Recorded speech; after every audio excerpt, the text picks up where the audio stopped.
여러분, 한 가지 이상한 질문을 드려볼게요. 지금 이 순간 세계에서 가장 불안하고 가장 예측 불가능하며 가장 많은 뉴스가 쏟아지는 나라의 주식시장에 전 세계 돈이 몰리고 있다면 어떻게 생각하시겠어요? 보통 상식대로라면 불안한 시장엔 아무도 돈을 넣지 않아야 맞죠. 그런데 현실은 정반대입니다. 2026년 3월의 미국 증시가 바로 그 역설의 현장입니다. 트럼프 대통령이 첨단 AI 칩에 25%라는 살인적인 관세를 매겼습니다. 중간선거를 앞두고 정치적 불확실성은 최고조에 달했죠. 연일 헤드라인은 공포를 쏟아내고 있죠. 그런데 이상하게도 월가의 자금은 여전히 이쪽으로 흘러들어오고 있습니다. 왜일까요? 오늘 저는 이 거대한 역설의 답을 여러분과 함께 찾아가려 합니다. 우선 배경부터 짚어봅시다. 트럼프 행정부는 올해 1월 이른바 섹션 232 조치를 발동했습니다. 섹션 232는 국가안보를 이유로 특정 수입품에 고율 관세를 부과할 수 있는 법적 근거입니다. 과거에 철광과 알루미늄에 쓰였던 이 칼이 이번은 첨단 AI 반도체에 향해 겨눠진 것입니다. 핵심은 단순합니다. 미국 밖에서 만들어진 고성능 AI 칩을 미국에 들여오려면 25%의 세금을 내야 한다는 것이죠. 쉽게 비유하자면 이렇습니다. 여러분이 해외 직구로 고급 노트북을 사려는데 갑자기 정부가 통관 세금을 25% 올려버린 겁니다. 소비자 입장에서는 황당하고 억울하죠. 하지만 정부의 의도는 따로 있습니다. 사람들이 비싼 세금에 질려서 결국 국내 브랜드, 즉 미국 내 공장에서 만든 제품을 살 수밖에 없게 만드는 거예요. 울며 겨자 먹기로 국산품을 선택하게 만드는 이 전략, 경제학용어로 수입 대체 전략이라 부릅니다. 문제는 이 과정이 절대로 순탄하지 않다는 데 있습니다. 반도체 공장을 하루아침에 미국에 세울 순 없거든요. TSMC가 애리조나에 공장을 짓는데 수년이 걸리고 인텔의 미국 공장 증설도 아직 진행 중입니다. 그 사이에 생기는 공급 공백, 가작 혼란, 그리고 기업들의 비용 압박이 바로 지금 우리가 보고 있는 변동성의 실체입니다. 주가가 하루에 5% 오르고 4% 내리는 롤러코스터, 기억나시죠? 그게 바로 이 공백이 만들어낸 소음입니다. 그렇다면 이 소음 속에서 진짜 신호를 잡아야 합니다. 자, 이제 진짜 이야기가 시작됩니다. 관세라는 거대한 태풍 한가운데서 오히려 살이 찌고 있는 기업들이 있습니다. 도대체 누가 어떻게 이 혼돈 속에서 돈을 벌고 있는 것일까요? 관세 충격에 가장 먼저 이름이 올라내리는 기업이 엔비디아입니다. 언론은 매일같이 엔비디아 관세 타격이라는 헤드라인을 뽑아내죠. 그런데 정작 엔비디아의 주문 잔고를 보면 전혀 다른 세상이 펼쳐집니다. 2025년 말 기준 엔비디아는 하반기에 출시될 차세대 플랫폼 루빈에 대해 이미 약 5천억 달러 규모의 선주문을 확보해 놓은 상태입니다. 관세가 붙든 안 붙든 사겠다는 사람이 이미 줄을 서 있는 상황인 거죠. 이걸 어떻게 이해하면 될까요? 아이폰 신제품 발매일 전날 밤 애플 스토어 앞에 텐트 치고 밤새 줄 서 있는 분들 보셨죠? 값이 조금 올라도 귀엽고 그 제품을 사야 하는 사람들 말이죠. 지금 AI 데이터 센터를 짓는 마이크로소프트, 구글, 아마존, 메타 같은 빅테크들이 엔비디아 루빈 칩 앞에서 딱 그 꼴입니다. AI 시대의 핵심 인프라를 구축하려면 이 칩이 없으면 안 되거든요. 관세로 가격이 올랐다고 해서 포기할 수 있는 선택지가 아닌 겁니다. 여기서 더 흥미로운 지점이 있습니다. 브로드컴이라는 회사입니다. 엔비디아가 범용 GPU를 파는 회사라면 브로드컴은 특정 기업만을 위한 맞춤형 AI 칩을, 즉 커스텀 ASIC을 설계해주는 회사입니다. 구글의 TPU, 메타의 MTIA 같은 칩들이 모두 브로드컴의 손을 거쳐 나옵니다.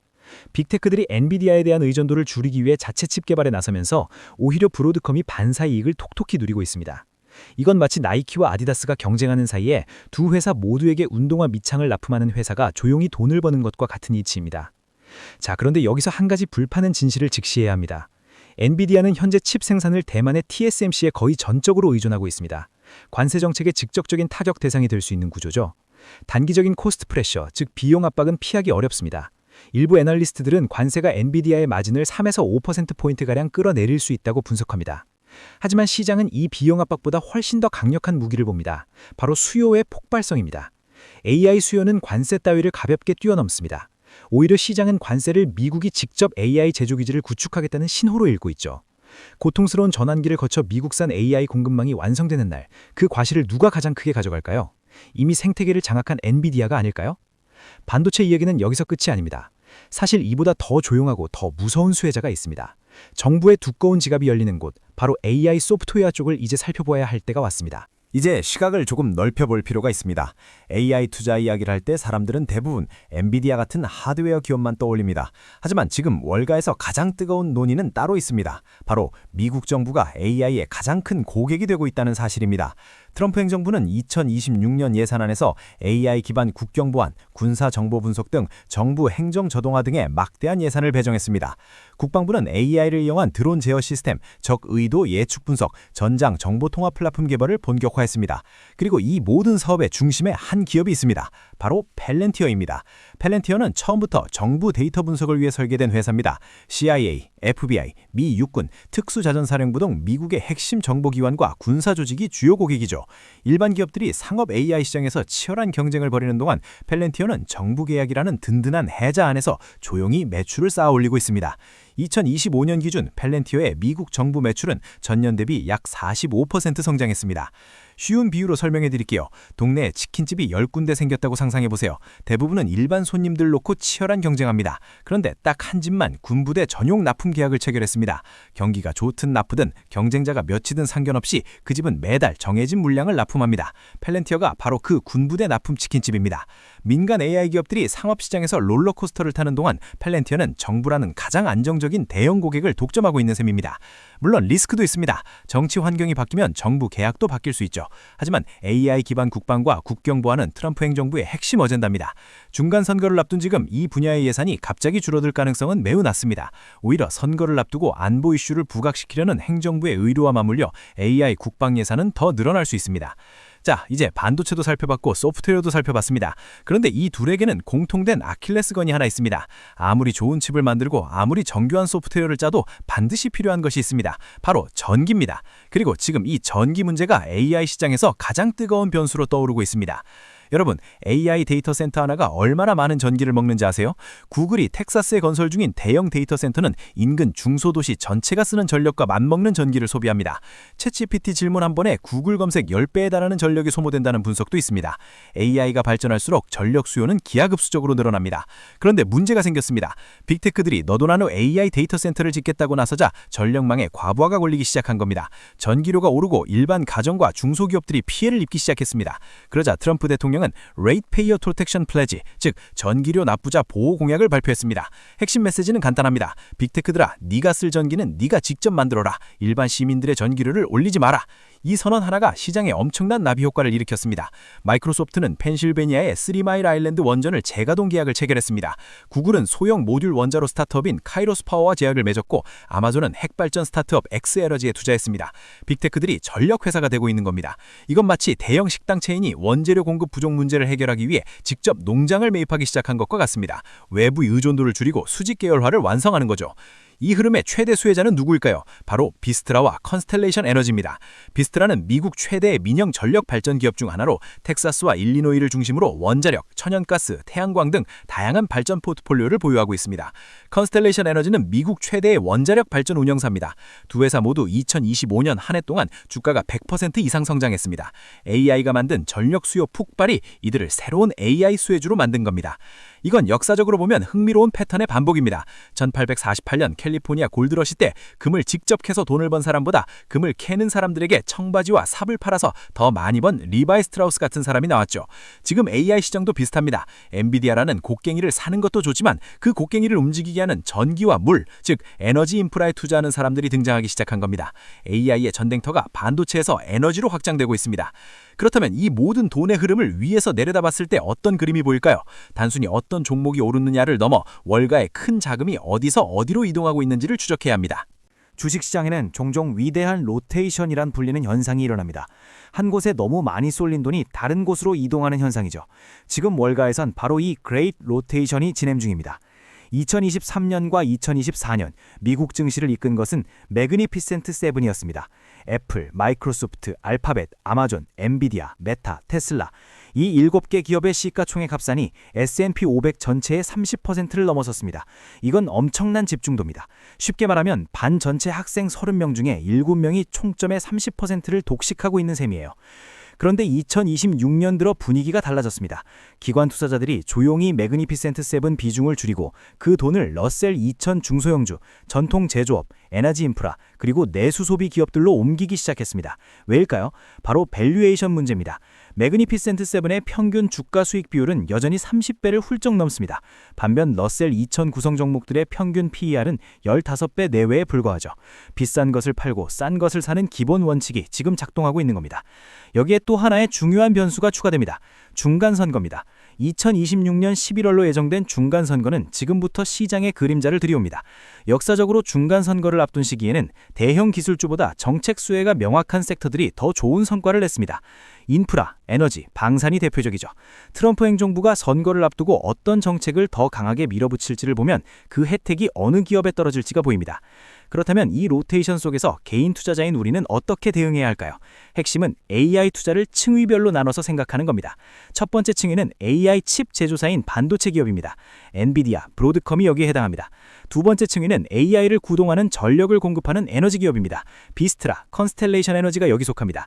세 번째 층위는 정부 계약으로 안정적인 수익을 쌓는 AI 소프트웨어 기업입니다. 팔렌티어가 대표적이죠. 이 세 층위를 골고루 담을 때 비로소 어느 한 곳이 흔들려도 포트폴리오 전체가 버틸 수 있는 구조가 만들어집니다. 하지만 이야기는 여기서 끝이 아닙니다. 이 모든 투자 전략 위에 군림하는 훨씬 더 거대한 변수가 있습니다. 달러와 금의 움직임입니다. 여러분, 2026년 3월에 가장 이상한 뉴스 하나 있습니다. AI 열풍이 한창인데 금값이 AI 주식 수익률을 뛰어넘고 있다는 겁니다. 엔비디아 주가가 관세 이슈로 출렁이던 동안 금은 조용히 역사적 신고가를 경신하고 있습니다. 이게 도대체 무슨 신호일까요? 우선 달러 이야기부터 해야 합니다. DXY, 즉 달러 인덱스는 달러가 다른 주요 통화들에 비해 얼마나 강한지를 나타내는 지표입니다. 트럼프 행정부의 관세 정책과 자국 중심주의는 아이러니하게도 달러를 강하게 만드는 효과를 냅니다. 왜냐하면 글로벌 무역이 불안해질수록 투자자들은 안전한 자산을 찾고 그중에서 가장 신뢰받는 것이 여전히 달러이기 때문입니다. 전쟁이 나도 금융위기가 와도 세계는 달러를 삽니다. 2026년 3월 기준 DXY는 연초 대비 약 3% 상승했습니다. 이는 한국 원화나 일본 옌, 유로 등 달러 이외의 자산을 가진 사람들에게는 환율 손실을 의미합니다.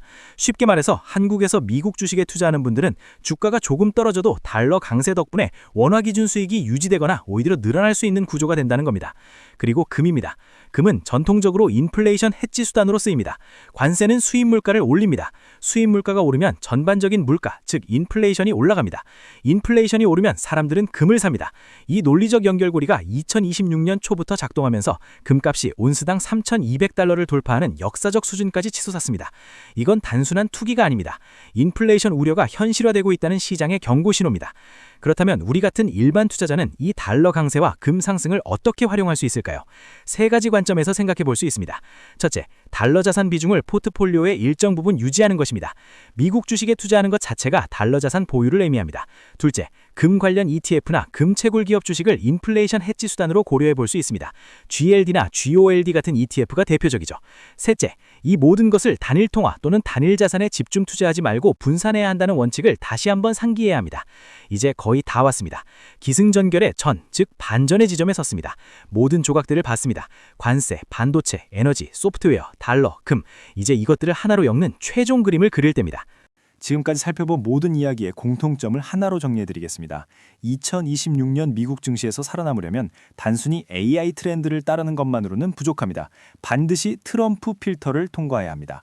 트럼프 필터란 무엇이냐? 세 가지 질문으로 요약됩니다. 첫째, 이 기업이 미국 내 생산 또는 제조에 기여하는가? 둘째, 이 기업이 정부의 핵심 정책 어젠다, 즉 국방, 에너지 자립, AI 국산화와 연결되어 있는가? 셋째, 이 기업이 관세의 피해자가 아니라 수혜자인가? 이 세 가지 질문에 예스라고 답할 수 있는 기업들이 앞으로 중간 선거까지 그리고 그 이후까지 가장 안정적인 주가 흐름을 보일 가능성이 높습니다. 반대로 아무리 AI와 관련된 기업이라도 이 필터를 통과하지 않으면 정책 리스크에 취약해집니다. 예를 들어 볼게요. 퀄컴을 생각해 봅시다. 퀄컴은 스마트폰과 IoT 기기에 들어가는 칩을 만드는 회사인데 생산을 대부분 TSMC에 의존하고 중국 매출 비중도 상당합니다. 트럼프 필터 관점에서는 이중으로 취약합니다. 관세 직격탄을 맞을 수 있고 미중 무역 갈등 심화 시 중국 매출도 위협받습니다. 반면 앞서 소개한 펠렌티어는 어떨까요? 미국 정부가 가장 큰 고객이고 미국 내에서 데이터를 처리하며 국방안보라는 정권 핵심 어젠다에 직결되어 있습니다. 트럼프 필터 세 가지 모두 통과합니다. 이 필터를 실전에 적용하는 방법을 알려드리겠습니다. 종목을 보기 전에 그 기업의 지역별 매출 구성표를 먼저 봐야 합니다. 미국 내 매출 비중이 높을수록 관세 리스크에서 자유롭습니다. 그 다음 봐야 할 것은 정부 계약 매출 비중입니다. 연간 보고서의 주요 고객 항목에서 연방정부 또는 국방부가 등장하는 기업이라면 안정성 측면에서 높은 점수를 줄 수 있습니다.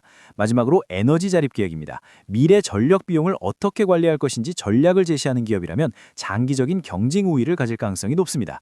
물론 이 모든 분석은 시장의 불확실성을 완전히 제거하지는 않습니다. 중간 선거 결과에 따라서 또 연준의 금리 결정에 따라서 판도는 언제든 바뀔 수 있습니다. 하지만 어떤 변수가 와도 흔들리지 않는 원칙 하나는 변하지 않습니다. 정책이 밀어주는 방향과 돈의 흐름이 일치하는 곳에 투자하라는 것입니다.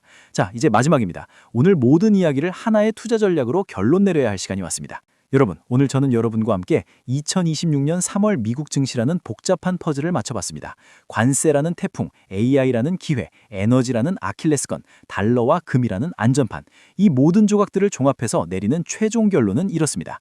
지금 시장은 크게 세 가지 층위에서 투자 기회를 동시에 제공하고 있습니다. 첫 번째 층위, AI 하드웨어 인프라입니다. 엔비디아의 루빈 플랫폼과 브로드컴의 커스텀 칩 사업은 관세라는 단기 노이즈를 넘어서는 구조적 수요를 갖고 있습니다. 단기 변동성을 감수할 수 있는 투자자라면 조정 시에 분할 매수하는 전략이 유효합니다. 두 번째 층이 에너지 인프라입니다. 브이스트라와 콘스텔레이션 에너지는 AI가 만들어낸 전력 수요 폭발의 가장 직접적인 수혜자입니다.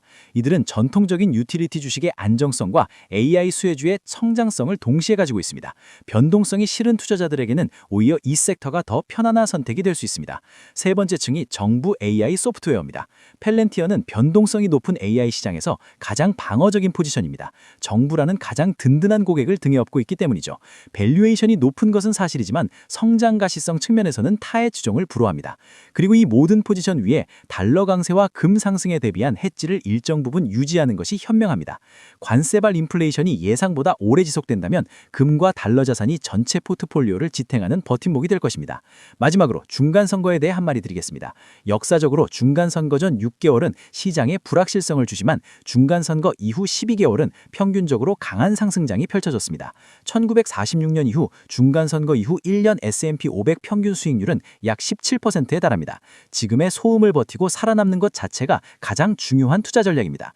AI는 거스를 수 없는 시대의 흐름입니다. 하지만 그 흐름 속에서도 트럼프의 정책이라는 필터를 한 번 더 거치십시오. 미국이 직접 밀어주는 기업, 스스로 전기를 해결할 수 있는 기업, 정부의 지갑을 여는 기업만이 이 긴 변동성의 터널을 지나 빛을 볼 것입니다. 오늘 영상이 여러분의 투자 나침반에 도움이 됐으면 좋겠습니다. 구독과 좋아요 그리고 알림 설정 잊지 마시고요. 건강하고 현명한 투자하시길 바랍니다.